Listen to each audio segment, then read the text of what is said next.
I define strategic storytelling as really taking your products and services and sharing it in a way that gets people excited, that wants to be able to purchase from you. But the more you can tailor the message to that audience, the more they're going to retain and the more they're going to respond to it. So yeah, every single day I'm learning new things about storytelling myself, and then I bring it to my audience, and the strategies that I'm implementing myself, testing and experimenting and seeing what works and what doesn't work. Lean into your stories and pull your content from that, because there's nobody else like you out there.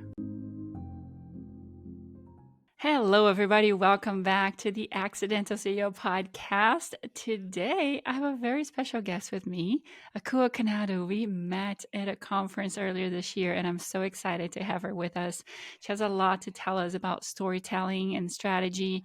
She's also a podcast host and a speaker, and the lover of all fun things when it comes to business, just like myself. So I love to have her here today. Welcome, 𝐀𝐜. Oh my gosh, thank you so much for having me, Nada. It was so fun meeting you at the Creative Educator Conference. Such a fun 2 days. So I'm just so grateful to be here. So thank you. Awesome. So she is a CEO just like all of us. So I want to just hear her story first about what she does now, all her services now, and then we're going to backtrack a little bit into how you got to where you are today. Yeah, so I'm a storytelling strategist. So I love working with independent business owners like yourself and also SaaS companies of really leveraging stories to help them grow on social media and essentially increase more sales in their business.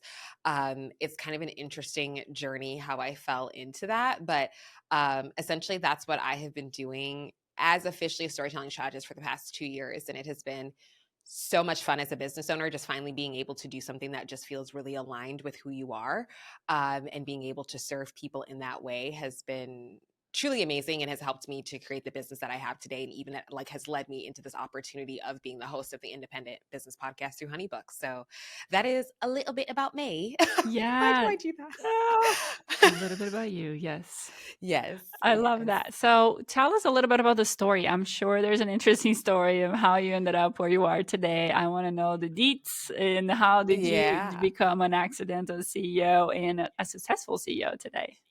Yeah, so I fell into my business through pageantry. So I am a former Miss Minnesota International, which was such an incredible and amazing experience. And that truly just changed the trajectory of my life. So backtracking before that, I was in college, a junior, and I was going to school attempting to either go to med school, dentistry, or nurse anesthetist. Mm-hmm. And I still couldn't have it figured out, but I was working at the hospital at the time as a CNA, trying to accumulate those hours for trying to decide what I wanted to do. But I learned pretty quickly that this was not the route for me. So I am first generation. My family's from Ghana. My mom and dad immigrated to the United States over 30 years ago. And so just being when you have a family that comes from a different country, has nothing, you have a lot of pressure that's put on you, right? Because they sacrifice so much of their life to give you a better one. So you have a lot of pressure that you have to be somebody, be successful, make money, be able to provide a much better life for yourself. And so growing up, it was instilled in me that I was going to be either a doctor, lawyer, or engineer. And so I was like, all right, I'm going to do med school, just something in the medical field. And, junior, when I became a junior in college, I just learned pretty quickly that this was just not for me. I wasn't happy. I was like, I don't really know what I want to do. So I got a letter in the mail that was to compete in a pageant, Miss Minnesota USA at the time. So I was like, oh, you know what? I'm just going to give this a shot. I have nothing to lose. I need some fun in my life. I wasn't very happy at the time. So I said, you know what? Let's just try it. So I did that, and I prepared for 9 months, really learning how to speak, how to walk in heels, makeup, all of that stuff, accumulating volunteering hours. So I did that for 9 months. And so Miss Minnesota USA was what the pageant system that Donald Trump used to own. And so that one I competed, and I made top 15. I didn't make it into the top 5. I didn't win, but that was a really, really cool experience, and it was really fun. And I was like, you know what? I think I kind of want to try this again. So I wanted to compete again afterward in the same system, but I had aged out by 3 days. Oh, So how dare you? So funny. yeah, I was like, what? Like, I was like December 28th, my birth year, and it was the cutoff like the year after my birth year, January 1st. Oh, So I was wow. like, you have got to be joking me. So it was so funny, but I was like, okay, like either way, this was a great experience. And so then my pageant coach was like, hey, I think the international system would be a better fit for you. And honestly, too, is for people that are a little bit that have aged outside. And I think, let's just give it a shot. And I said, all right. So it was 3 months later, I competed and then I won. And so it was through that whole journey of pageantry that really changed things for me. So within pageants, you have to have what's called a platform. And this is a lot of systems. They all do that, where you have a cause that you care about, because if you win, that's what you're going to be focusing on for the year. That's where all of your hours, like your speaking opportunities, volunteer opportunities, it is surrounded specifically with this platform because you're bringing more awareness to it. Yeah. And so mine was No More, which aims to end domestic violence and sexual assault against women and children. And so that was my platform. And so that year when I won, that's all I focused on and spoke about it. And I just want to give a trigger warning for everybody. I am a survivor of domestic violence. And so I sharing my story through that as I was Miss Minnesota was very impactful. There were so many people that wanted to, like, said that they connected with my story. It didn't matter their age. It didn't matter their race. It didn't matter their socioeconomic background. None of that mattered. They were able to connect to my story in some capacity. And what I learned is, obviously my platform was very heavy, right? And it is a topic that can naturally make people feel very uncomfortable. But I spent eventually then a year learning how to strategically share my story in a way that didn't make it about me, but made it about other people, to be able to give, bring more awareness to this topic, bring more funds to this topic, all of these different types of things. And so that's what I learned within that year. And that completely shifted things for me, where I realized, all right, I know for sure that med school is not for me, and I don't know what this is, but I'm going to keep leaning into it and keep exploring it. Yeah. And so, I'm getting ready to give up my title. My reign was coming to an end, and I'm getting ready to crown the next winner. And I was sitting in a coffee shop and I was Googling stuff just from my experience throughout the year. I was like, marketing, I don't know, branding. Like, I just kept throwing in keywords into Google, and I came across this person's website, and she had like the vibes, very beachy, looked like she was living her best life, surfing the waves in California. And I saw her website and read what she did, and it was like Instagram strategy. And I was like, I think that's what I want to do. So I reached out to her and shared with her a little bit about my story, and come to find out that we literally grew up she's in the same state as me, and also grew up 20 minutes away from where I did, which was so wild. And so she essentially took me under her wing, and she's literally one of my closest friends to this day that has played a huge, played a very instrumental role in my business, the business that I have today. So it is just wild. So she took me under her wing and eventually just kind of told me like, hey, there's this group that meets once a week every Tuesdays. Not once a week, sorry, once a month every Tuesday. And, I think you should come to it. And I was like, all right, sure. Well, that month rolled around and she wasn't able to make it. And I was like, so excited to go. So I was like, I'm just going to go by myself. Like, I'm not waiting another month for this. So it was at a lake in Minnesota. And anybody that knows, if you're from the Midwest, summers are crazy because we're all hibernating during the winter because it's so cold. So this lake was packed. It was at Lake Harriet.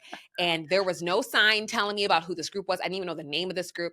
I don't know what it was, but I just saw a group of people amongst the masses sitting there. And I just walked up to them and I said, hey, is this the entrepreneurial group that meets like once a month? And they were like, yeah, that's who we are. And it was through the Rising Tide Society.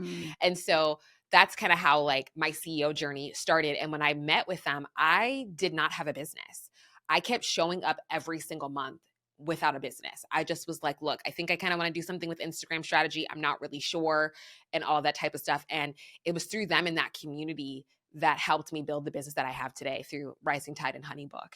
And so eventually it was like a little bit of a side hustle. And then eventually in 2020, 3 months before the pandemic, I decided to take the leap and go full time. Right on time. Right on time. Right. And so, yeah, now 4 years later, here I am still to this day. So the power of community really, truly has shaped the way of how I even show up as a business owner, because there were so many people that have helped me along the journey to where I am today. And I try to come from a place of service in that same way. How can I pay it forward for the people who did the same thing for me? So that is a little bit of my my journey there. Kind of long-winded, but I brought it back, you know? Yes, what a great story. And thanks for sharing. Thanks for sharing with details. I love Yeah, understanding. I think that tells a lot about who we are by looking back, where it came from. So I appreciate you going into absolutely. details and sharing your story. I Yeah, wanted to ask a question. You mentioned, being the daughter of immigrants and the pressure that yeah, comes with that, which I'm sure I'm going to put on my kids plenty more. uh, Because I am the parent that came yeah, for the opportunities and all that. So how did that go with your family once you decided to kind of follow this path of entrepreneurship and something that maybe wasn't so defined and shaped, especially in the beginning? yeah. How did that Not conversation go? not well. Not well at all. My mom was consistently pissed at me on a regular basis. I think because, I also have two other siblings, and one of them works in IT, has a master's degree. The other one followed my mom's footsteps of also being an RN, working in the hospital. And so I was the middle child. So I kind of was a little bit of Uh, the was the world word, I guess my siblings call me the wild one. Like, I was very outspoken, kind of did what I want, how I wanted to do it. So I just kind of looked at my mom, especially like, you shouldn't be shocked, but either way, either way, it didn't go well. You know what I mean? And I think it was rooted in fear. She just was like, I just don't want you to struggle heavily in like in your life, just as I did. And, it's not even just being an immigrant. It's just, as a lot of, I think, of millennials, yeah, especially, like, we were told that in order to be successful, you need to graduate high school, go to college, and then you will have the job of your dreams. You will make a lot of money. Like, that is the misconception. And a lot of us millennials are struggling with that to this day, with this ridiculous amount of school, like, loaned debt. I'm one of them. yeah, And I still graduated, right? Like, I made that promise to my mom, but I have a degree that I currently do not use at all. And so now, do I think I appreciate the journey? I think, if I wasn't through that journey, I wouldn't be where I'm at today. But I think, again, that pressure just to have your life figured out. And fun fact, I actually did not go to college right away. I actually dropped out for 2 to 3 years, went back at 23, graduated at 28. So my mother was also pissed about that. So you, like, add that layer. And then I just was like, psych, like, I actually don't want to be a doctor. I want to be an entrepreneur. And her not really understanding what that looks like, and just a lot of the fear. And it was just my family. And, like, my siblings were more supportive, but they were just kind of like, well, what are you going to do for this? And what are you going to do for that? And I just knew that, I was like, I knew in my heart. And I was like, at this point, I can't explain my decisions to anybody else, because I have to be okay with the decisions that I make every single time when I lay my head at night. yeah. And I'm not at peace with it. So just because this is just because this is how you see I should live my life, it doesn't feel good to me. So I'm going to lean this way. And so now my mom loves it. And, we started our own business together, Amana Kua, with our gift boxing business. Like, she's an entrepreneur now herself, but it was definitely a hard journey. And I think once I finally started, like, making money, and, uh, you know, the income coming in, and seeing, like, how I could have that freedom of, like, Hmm. traveling and do what I wanted. And, all I needed was my laptop to go around. And she just was like, as long as you're able to take care of yourself, that's all that matters to me. But then, like, it took it a step further when she saw the freedom that I could live, that I was living, that I am living. She was kind of like, all right, how do I get in on this too? Yeah. So yeah, I think, again, it's just, we don't understand what entrepreneurship looks like until we actually see other people doing it. And then that's where it really gives you the opportunity to really shape it the way that you want to make it work for you. So Yeah, I yeah. think it's very difficult for somebody who's never been into entrepreneurship to Hmm. understand what it means and how you're going to take care of things and where's the structure of it. I come from a family who definitely did not get college degrees, but then went into working for somebody else, and they knew that that's what you should do. You should get a job somewhere and work for somebody and find something that you love. And when I decided to go into the medical field and healthcare field, and oh my gosh, you have such a good profession and you have a doctorate degree, and now you're doing what? You're gonna stop all of that. You work so hard to get it. Um, I was very lucky. Nobody actually said anything to my face. I'm sure that a lot was said in side conversations, but nobody to me came and said, Are you crazy? Like, why are you doing this? So let's dive a little bit more into what you're doing now. So Yeah. I want to know, how do you define strategic storytelling, and why do you think that is so critical for success in your business? Yeah, I define strategic storytelling as, just to put it as simple as possible, really taking your products and services and sharing it in a way that gets people excited, that wants to be able to purchase from you. So using, even down to certain languages that that your target audience would be using, infusing that into your content. To where it's more impactful. And one thing that I love about storytelling is that I say this all the time, but it truly really does, like, does the heavy lifting for you in terms when it comes to selling your products and services. And that's what I love about it so much. And I think especially just how much entrepreneurship has shifted so drastically, especially the past few years. Um, Storytelling has always stayed the same, but the way that we share stories is consistently changing. And Hmm. so I think, again, storytelling can really be that thing that you're missing within your content strategy that can really, like, honestly, whether you make a sale or not, I think storytelling is really, really like that missing piece for a lot of people. Yeah, I agree. Like you said, it's constantly changing, so it's hard to stay on top of that. And Yeah. why it's so important to work with somebody like you that does have that skill and can help people figure it out what to be saying in order to Mhm. connect with their clients. So, what are some of those key elements that make like the business story impactful and memorable? Oh my gosh. Yeah. Number one, I think I always like to tell people a lot because, we all get really overwhelmed with storytelling. Everybody, or people always say, like, I don't have any stories to share and this and that. But if you want to know a really great place to even start of making an impactful story, you need to learn how to actually collect stories. Like, you need to be Hmm. able to really be much more intentional of just your everyday and seeing what things are happening around you. Like, there are stories always, always around us that you can always drive back and bring it back to your target audience and to your business. Because number one, that makes you more human, it makes you more relatable, and it builds more of that like that know, like, and trust factor that I think is just so important. So another one thing that really does make a story very impactful is, do you capture people's attention right away? Like, do you have a really, really strong hook? I think that's something that's really, really, really important.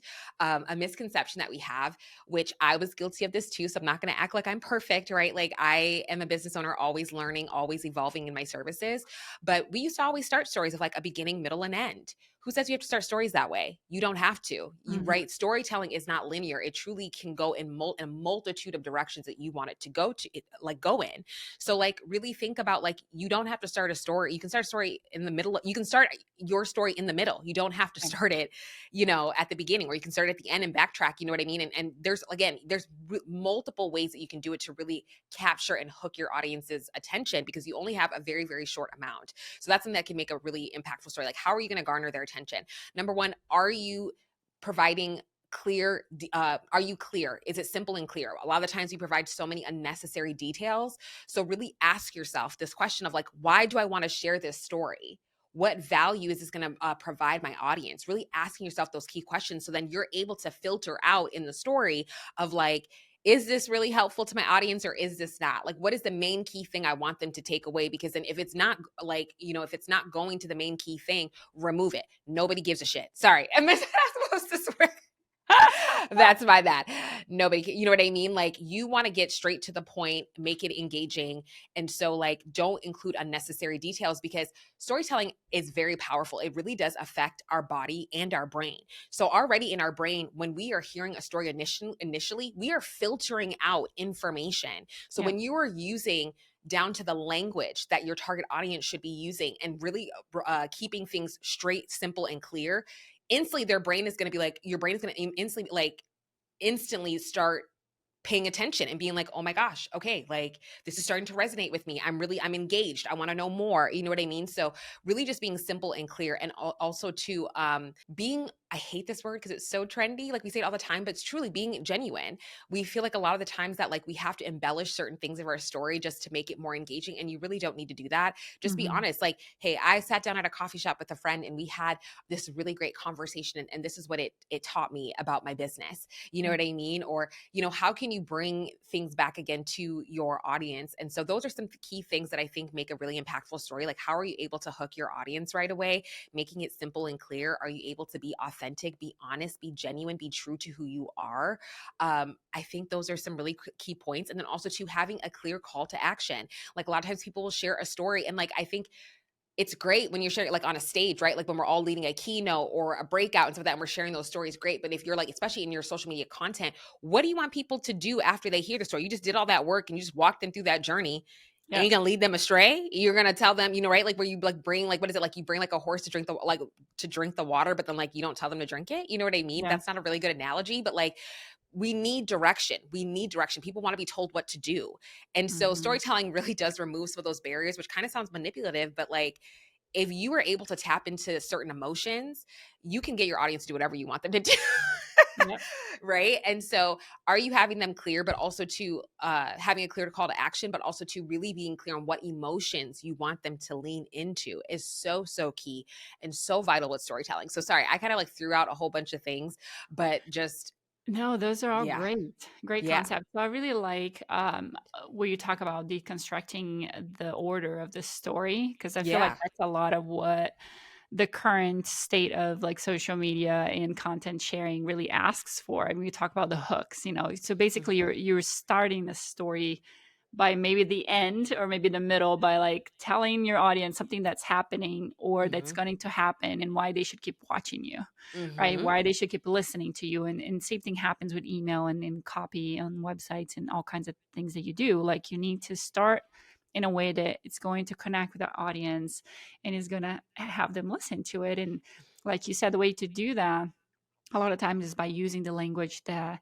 they're going to keep the most, because yeah, you said we throw away a lot of what we don't connect with when we're listening to things, but the more you can tailor the message to that audience, the more they're going to retain and the more they're going to yes, respond to it. So all of yes. that is very, very important, and lots of great aspects of storytelling in there.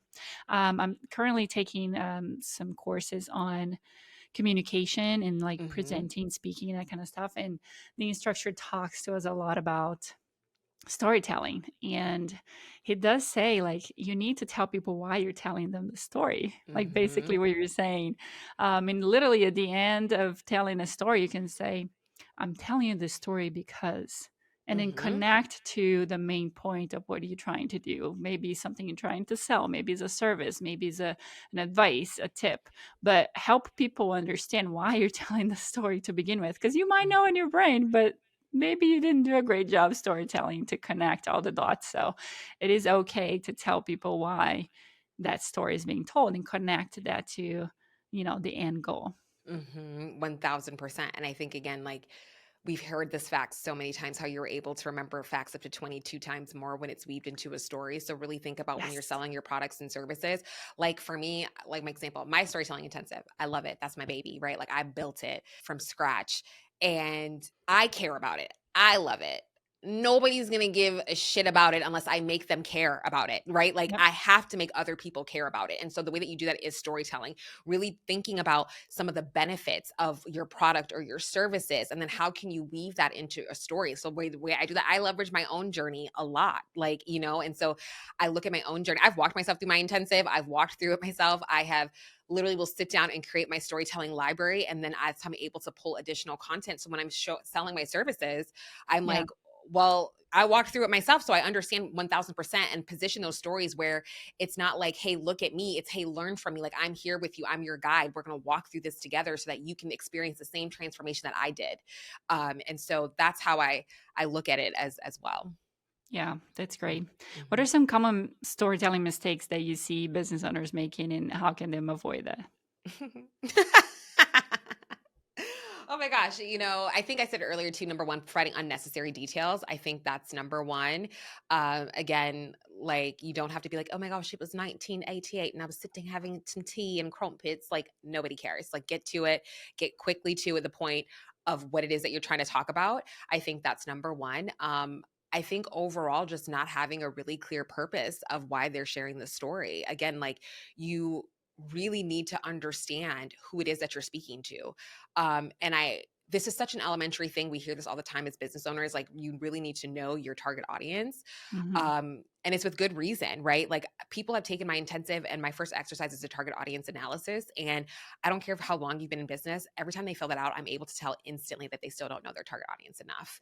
You have to be able to understand and know them holistically, right? Like, when somebody's coming to me, they're telling me that they want to be a better storyteller. I'm like, all right, cool. Why? Why do you want to be a better storyteller? Well, because I want Mhm. to generate more sales. Okay, well, why do you want to generate more sales? Right? Like, I want to get down to the core reason as to why you want to be a better storyteller. A lot of the times is I need to put food on the table. Like, Akua, like, I'm Yeah. not making sales my business, right? Like, I need to put food on the table. I have kids that I need to take care of. I want to have more time to spend with my family. You know what I mean? Whatever that main thing is, you need to really hone into that and leverage that, and find a way to infuse that into your stories. So I always like to look at my target audience from a holistic perspective. So just getting very clear on who it is that you're speaking to, what the purpose of is of your story, and also to just removing a lot of unnecessary details. I think those are some really common things that I see business owners make a lot. And then also too, where they're sharing it in a way that it focuses on them and not on the person that they're trying to serve. I think a lot of times with storytelling, like, I always look at it as like I'm coming from a place of service. I'm not doing it as like, hey, I want to brag or like show you this and like what I'm doing in my business. I think, yeah, of course, toot your own horn. Sometimes we all deserve to, right? Celebrate yourself, but also to really share it in a way that, again, is like, hey, I see you, and I see you because I've also been through this journey. And so let's walk through this together so that I can help you, so you can experience the transformation that you're looking for, so that you can like really have the impact on your life that you're looking for, so that you can be able to move forward. Like, that's kind of how I position it. So I hope that makes sense. Yes, it does. Those are great tips, and I'm sure we all do it, and you see it all the time. So you have the stories to tell of all the mistakes you see people making out there. So I love Yeah. that. Yeah, absolutely. Talk to us a little bit more. Just connect the dots between how does effective storytelling can lead to more sales. Oh my gosh, yeah. So like, I will use one of my former clients. So I've worked with a wide variety of industries, but I totally want to use this example. So because this was fun. I'm not a big sports person, to be quite frank. So I had a youth football team reach out to me and wanted my help, and I was kind of like, I don't know shit about football, and I don't like football, but okay. And I was like, this is a really fun uh industry, like the sports industry. Let's kind of just go with it and let's see how it goes. So they had their spring youth football, and everybody, if you are a parent and you have an athlete, a child athlete, spring is football is a big thing. Doesn't matter where you're at, is what I learned. And so they every year, that's where like they generate a lot of their sales, is the spring football league. And so Mhm. with this particular type of audience, you have the child that you have to attract, but also the parent. So two audiences at the same time, right? Because a kid could be like, they're on social media. They're like, hey, I want to play for this team specifically. And they're bringing Yeah. it to their parents. The parent also has to see if it's a good fit for their child. And so there was that was our target audience. And so I was like, look, I don't know anything about football. And, they were sharing a lot of like, fun plays and stuff on social media. Great. But I was like, but let's talk about the stories behind these kids. Let's talk about the stories behind these coaches. Let's talk about the stories behind this overall company. So what we did is really had some really fun with video content, where we are creating reels with these fun plays, but we're also sharing the stories behind these plays, right? And then we also too shared the experiences of these coaches as to why they love doing what they do. And a lot of them were former Vikings players, from Minneapolis. So like, that's where the team, but it was a lot of them were former Vikings players, Gophers, D1 football athletes. And so just to be able for the parents to also see the passion and just know that their kids are going to be well taken care of. So we shared some really fun video content, carousel posts, those types of things, email marketing as well, just sharing more stories of what the kids can expect, but also to the expectation of like what the parents are going to get out of it for Mhm. putting their kids in their league. So we increased sales, I think, by like, I can't even, oh my gosh, I can't even remember the case study, but it was by quite a large amount. Like, I think we were at 6%, like it was 6%. I think we increased it to like 15% in sales. Yeah, So yeah. it was a really great experiment, just to see the power of how storytelling can really make a difference in your sales. And so you can use storytelling as a great way to nurture. Which is so important before you launch a product or service. you can use that. And then also too, you use that as well to sell. So that's what we did. We shared the stories, nurturing people before it was time for the open the cart. And once we did, we kept sharing stories throughout that week too, just as throughout the cart open up until registration was closed. And it really made such a big difference because parents would come in and they would recognize the coaches. They knew who they were. It was a lot easier to build that relationship on the field as well, right? Like, because you truly are building a community. So that was a really, really cool and fun experience. And I've worked with them on and off, and it's been great. So I've learned a lot more about the sports industry, youth sports industry. Yeah, So yeah. it's such an interesting point to be having to sell to two different audiences. Mhm. I'm sure was that the first time you had to do that? Yeah, it was, because I was like, well, because I'm like, oh yeah, sports, like that should be easy and this and that. I'm like, yeah, if they're adults, but if they're kids and their kids hang out on social media a lot, but their parents aren't on Instagram like that, Yeah, or they are, but like, they're just not really as into it. It's the kids that a lot of the kids will be the ones that are finding it and yeah, will give it to their parents. Like, this is the team I want to play for. So the way that I leaned into that was me being a former athlete myself. Like, I'm a former collegiate athlete. I ran D2, definitely not D1, but I did D2 track way back in the day.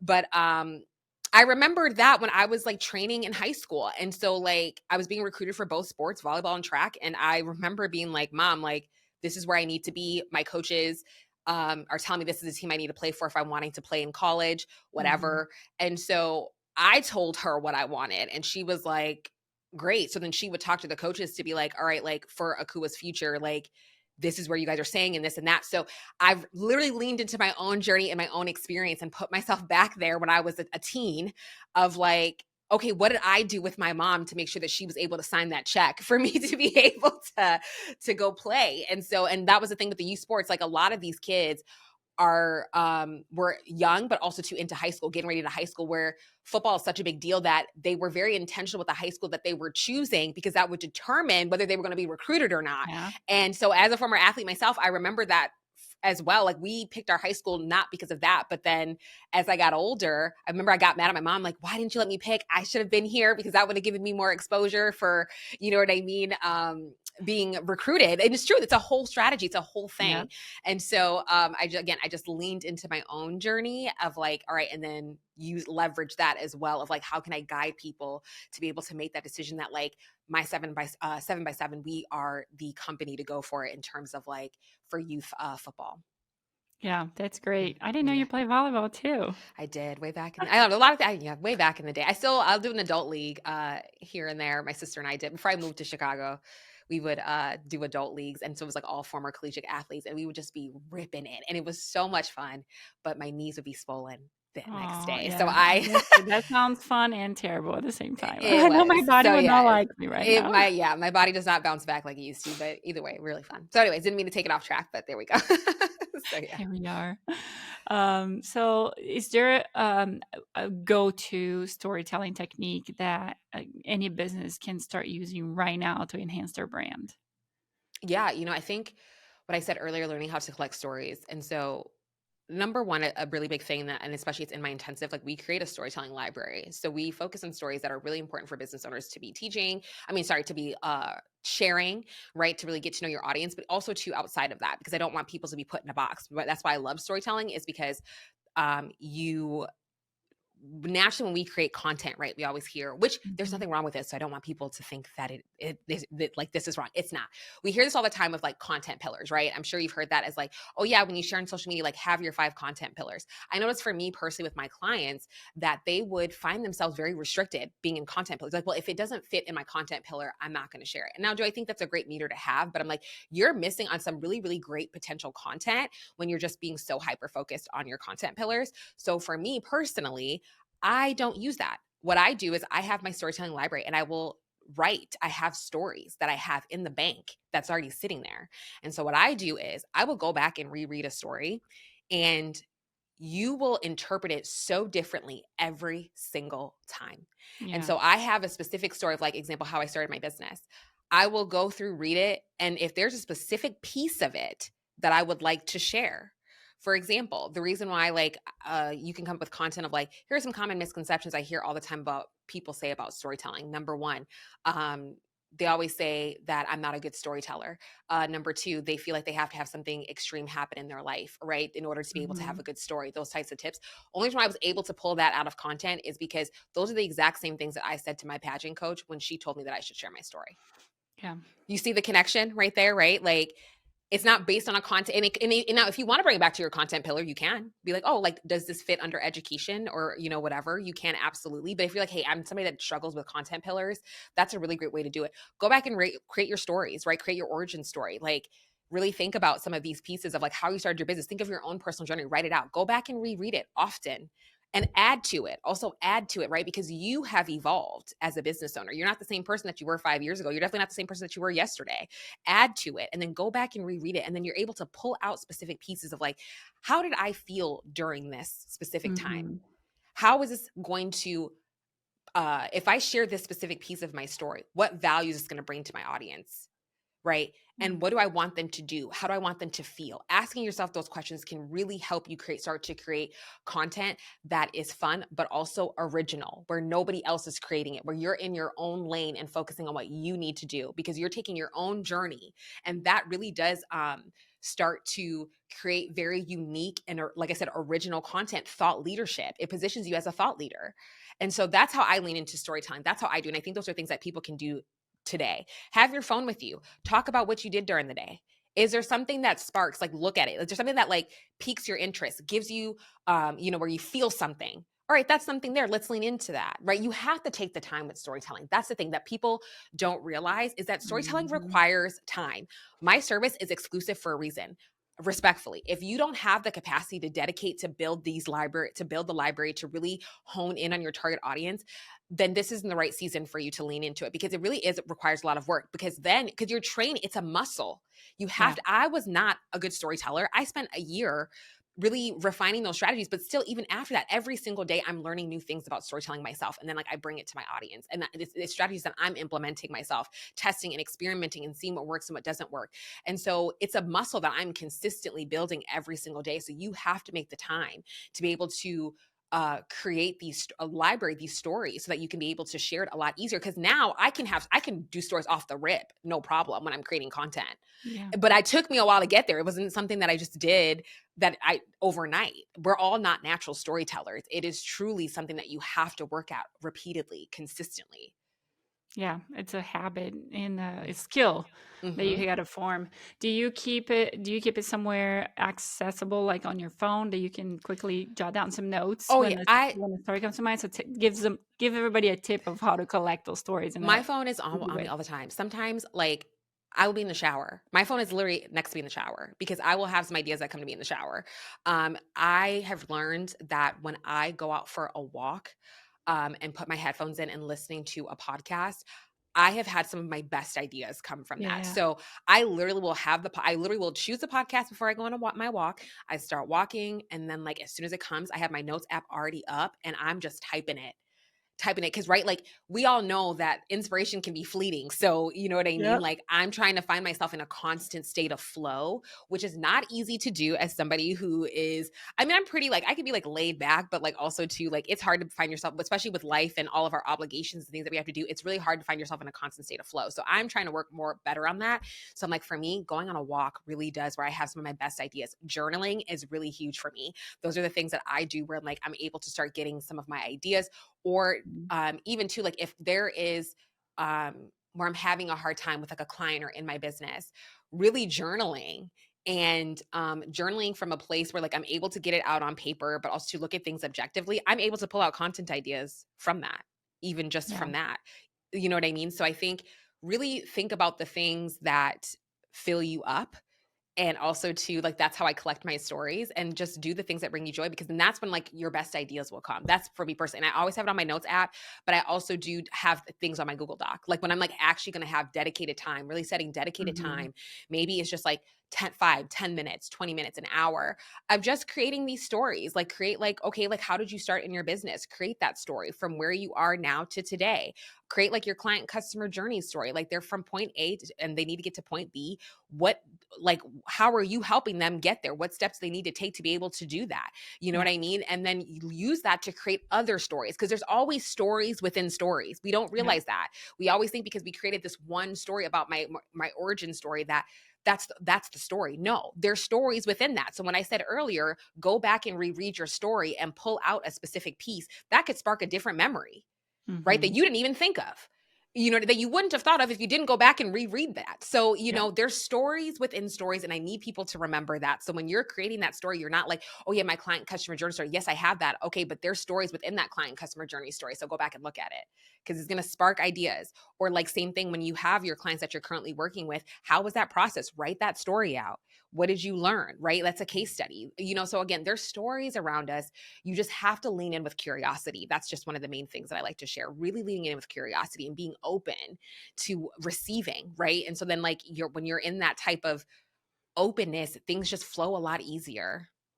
Yeah, those are great. Like really finding yourself in some activities that will kind of get the juices flowing and get you to thinking, but then be prepared to collect that information and write it down in a way that you can revisit, you can expand on it, and create those stories within stories. Exactly. Voice notes. I'm a voice note girly too. So you can record Oh yourself yeah, really me quick. too. Voice notes. Like do whatever you got to do, right? Because like, again, like you have the inspiration, because how many times have we been like, oh yeah, I'm going to remember it. And like this brilliant idea. Nope. And then you go back and you're like, shit, it's gone. You know what I mean? Yeah. So yeah, definitely. Absolutely. So, that's kind of the things that I do. It's awesome. I have a waterproof notepad in my shower now because I of love that. that. I love that. And I should absolutely do that, because I'm so tired of like, I have like my towel, but like on my hook that's right next. So I'll like literally stick my hand to dry my hands and then type it out really fast. So like, No, you need that, girl. We need I that. need that clearly. Yes.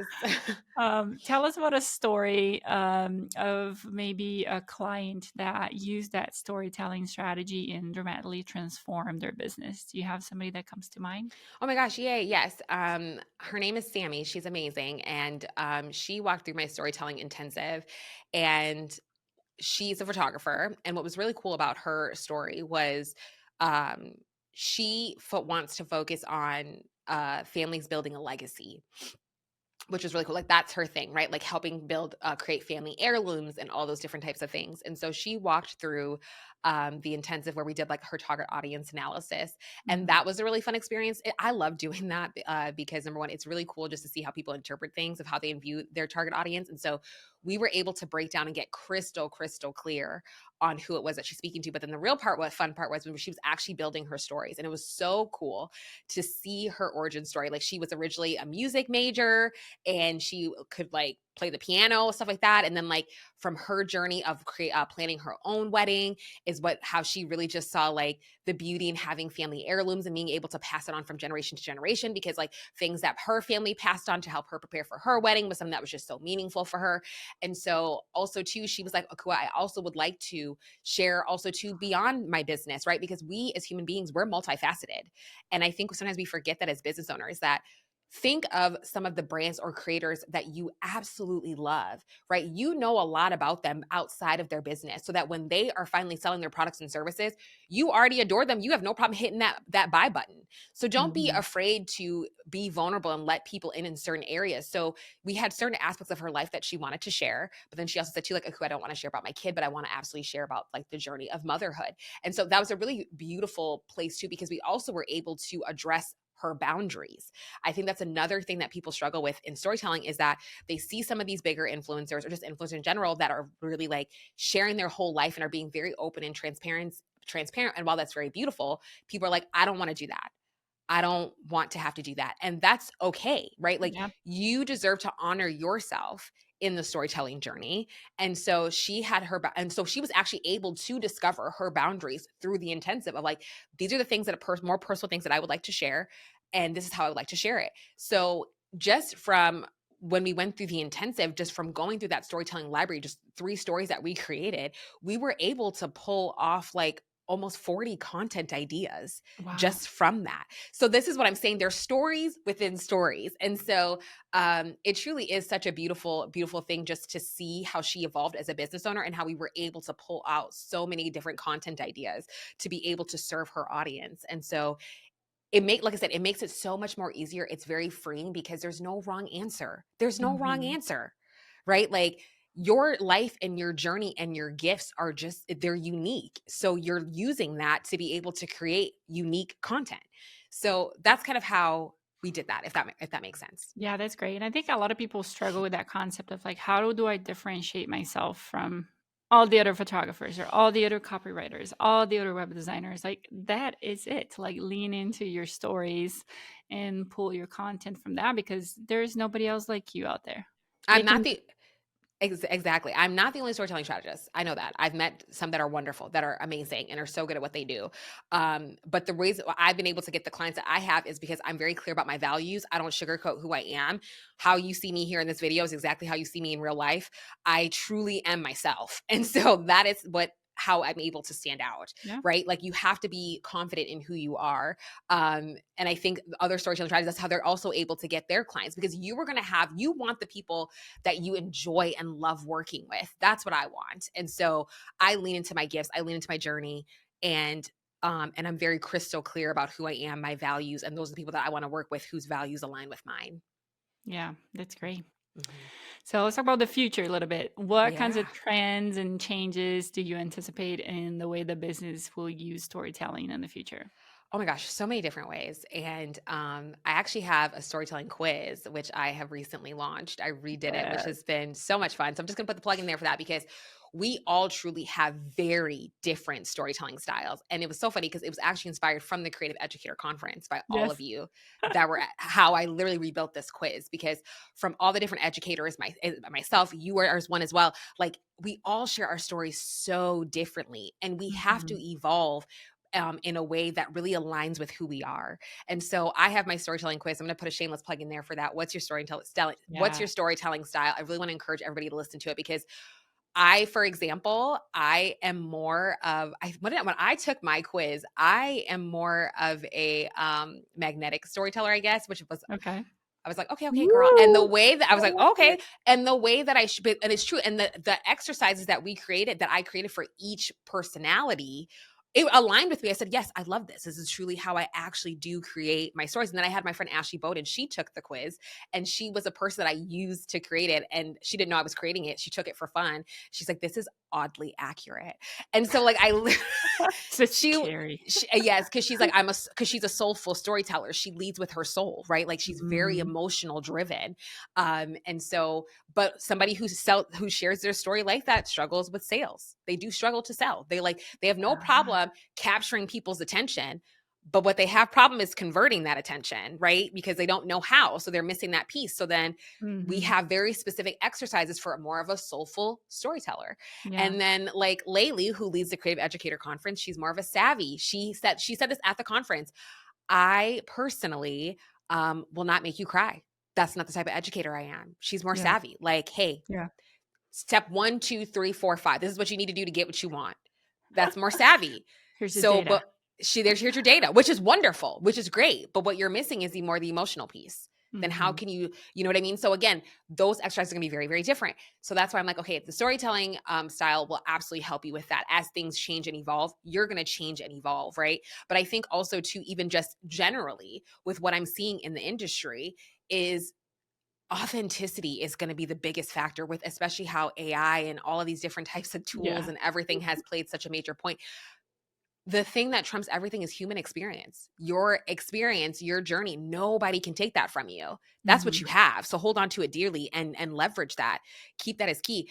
I think vulnerability is such a big thing. So really fun fact. I don't know if you're on TikTok a lot, but sometimes. Okay. So I don't know if you heard about this woman called Risa Tisa. Have you heard of her? No. Okay. So she blew up on TikTok this year from sharing her story. And it was, she did a 50-part TikTok series called Who the F Did I Marry? I want to just say this one more time. There were 50 videos on her TikTok called Who the F Did I Marry? She literally blew up, became an overnight sensation just from sharing her story. 50 videos. People stopped everything that they were doing to listen to this woman's story because it was Wow. freaking crazy. It was wild. But also, too, I'm like, let's break down some of those storytelling techniques because those are some of the things that we're seeing today in this industry. Number one, she set us up immediately. She gave us the expectations. She was Mm-hmm. like, look, this is my journey. This is what she was like. I'm going to tell you about my ex-husband who is a complete liar and everything else that came with it. Like, that's how she started it. She's like, it's going to be long. It's going to be like she Hang gave in the, there. yep. She was like, I'm just here to tell you, this is just my story. Like she gave the expectations immediately, right? Because now we hear right now in the industry that like, oh my gosh, like you have to be able to create stories that are like, right, capture people's attention, keep it short and sweet. I do still think that is valuable, but also too, long form content still can reign, right? It's Oh, still doing, yeah. it can still do what it needs to do because she kept us hooked for 50 videos equated to 8 hours of watch time, just so you know. And Love that. people watched it. And so that she set the expectation up right away with what people can expect. And so she went in every single story. She kept it simple. She didn't go out here. There wasn't any crazy edits. She just talked into the camera every single time. That's what she did. She kept it simple, right? What I love about storytelling is that you work with what you have. Work with what you have. You have everything that you need to create the content that you're looking to create. You don't have to have anything fancy. You just need your phone, right? Capture some B-roll footage if that makes you feel good. But like sometimes it's just as simple as talking into the camera. She kept it simple. She also too, oh my gosh, what else did she do? I don't like in 50 parts, she gave us that tension, right? She kept us hooked each time, gave Yeah. us that tension. And you know what I mean? And was just very honest about it, kept us hooked. Again, attention grabbing. Each video had a really great clear hook each time of where she went into that, where again, people were listening to it like a podcast episode. And so, and she was able to build this amazing community. And then even after she had this series that blew her up overnight, how did she still keep her audience engaged? She went back and then answered continuous questions, did lives, answering questions, pouring into her community where like if there were gaps within that story, she answered them. And so making herself accessible, right? Where people can come in and have these real conversations with you and about your journey and, or, you know, whether your products or your services. I think accessibility has been such a big thing too. Like we all really crave that now. And so those are some of the things that I am just like seeing in terms of storytelling, especially like on video. You know what I mean? You can keep people hooked. I think again, if you tie it back to your target audience, keep it simple, make yourself accessible, but don't be afraid to be vulnerable and don't be afraid, but still honor yourself because you still deserve, like you matter too. But still, she said she was able to share it now and laugh about it now, but she sure certainly couldn't do it when she was going through it. Like that was not an enjoyable time for her. So you know what I mean? But check out Recent Teaser because it was wild. I did not personally watch the full 50. I watched some of it, but I said, I went to the Cliff Notes gal. So there's a Cliff Notes gal on TikTok. She takes all of the crazy stories and she makes it into a Cliff Notes. But her Cliff Notes were also a little long because it was so long, but it was really great. But it was just powerful. And she's an overnight sensation. She now has a influencer management company that represents her. I mean, that should tell you the power of storytelling, all from sharing her story. And she's not the only one that's done that. So there you go. That's great. Akua, my last question for you. Yeah. How does 𝐀𝐜𝐤 𝐀𝐜𝐤 define success? Oh, that's such a good question. I think success to me is truly just having the life and having the freedom to live my life, the freedom to be who I am. I think so many times, I think with my own personal journey of just growing up with what I shared earlier, I was told I needed to be a certain way. I needed to act a certain way, especially even just being a woman of color and navigating, right? Still here, it just being a woman of color in the US. And we're always told we have to be a certain way in order to fit in and this and that. And I don't care to do that. That's why I started my business. This is why I don't know, like I left corporate. I wanted to be me where I can shoot the shit like this and, you know, and be unedited and truly just live my life unapologetically and having the freedom to do that. And it's such a beautiful thing. And it is truly, truly a gift when you can be able to do that. So that is what success is for me.